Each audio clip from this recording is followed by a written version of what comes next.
ආයිබෝවන් අදත් අලුත් වැඩසටහනකින් අපි මේ දුවා දරුවන්ට යම් කිසි පාඩමක් කියා දෙන්නේ ඉංග්‍රීසි භාෂාවේ පාඩමක් කියා දෙන්නේ මෙසේ සූදානම් වෙනවා. අද කියලා දෙන පාඩම ඉතාමත් වැදගත්. ඉංග්‍රීසි භාෂාවේ අවංකව සේවය කරන මිනිස්සු 6 දෙනා කවුද කියලා තමයි කියා දෙන්නේ. ඒකට ඉංග්‍රීසි භාෂාවෙන් කියනවා 6 honest servicemen කියලා. එතකොට ඒ අය තමයි මම මෙතන ලියලා තියෙනවා what why when where how which කියලා. වෙනත් විදිහටත් වෙනත් අය යොදා ගන්න පුළුවන් මේ which when වලට තව වචන එහෙම තවත් මේකට ඇඩ් කරන්නත් පුළුවන්. එතකොට 6ක් වෙන්නේ නැහැ. ඒක නිසා මේ 6 සාමාන්‍යයෙන් අපි පුරුදු විදිහට මේ විදිහට යොදා ගන්න කවුරුත් යොදා ගන්න ක්‍රමයක්. ඒකට මෙහෙනම් වඩාත්ම වැදගත් විදිහට මේ ටික පාඩම් කරගත්තම what කියන්නේ මොකද්ද? සිංහල භාෂාවෙන් අපි දන්නවා. ඊට what කියන්නේ මොකද්ද? why කියන්නේ ඇයි? when කියන්නේ කවද්ද? where කියන්නේ කොහේද? how කියන්නේ කොහොමද? which කියන්නේ මොන? එහෙම නැත්නම් කොයි කියන එක. ඒකට මේ වයින් එක එක අපි අරගෙන බලමු දැන්.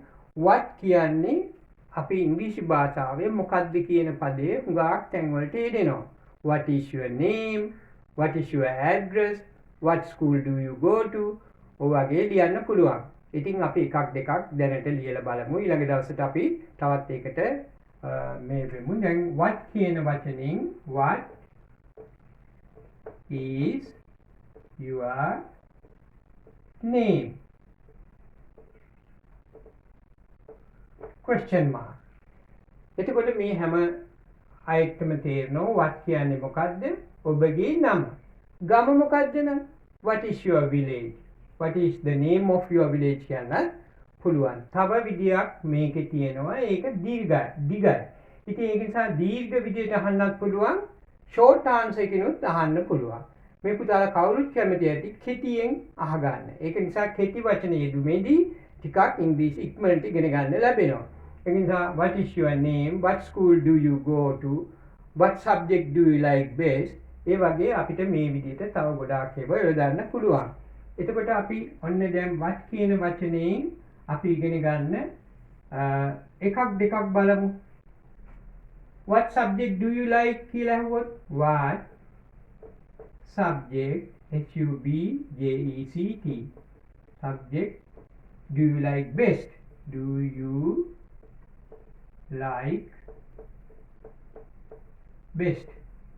best ඔබ වඩාත්ම කැමති විෂය මොකක්ද කියලා අහුවොත් what subject do you like best කියලා අහුවොත් ඔබ වඩාත්ම කැමති විෂය කුමක්ද? එතකොට ඒකට ආන්සර් එකක් තියෙනවා. ඊළඟ what subject do you like best? ඊළඟ එක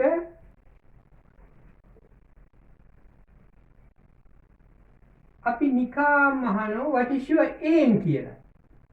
what is your aim කිව්වොත් ඔබේ aim එක පරමාර්ථය මොකක්ද?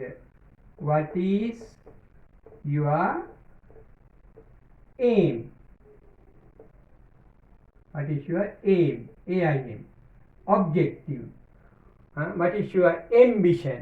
ඒ වගේ කීපයක් අපිට දාන්න පුළුවන්. එතකොට what is your aim? what is your address කියලා ලියන්න පුළුවන්. ඔය වගේ ගොඩාක් වචන හදන්න අපිට උපකාර වෙනවා. අද අපි what කියන වචනය තේරුම් කරලා දුන්නා. අපි ඊළඟ දවසේ අපි why සහ when where how which කියන වචන වලත් ප්‍රශ්න කරන හැටි ඉගෙන ගන්නවා.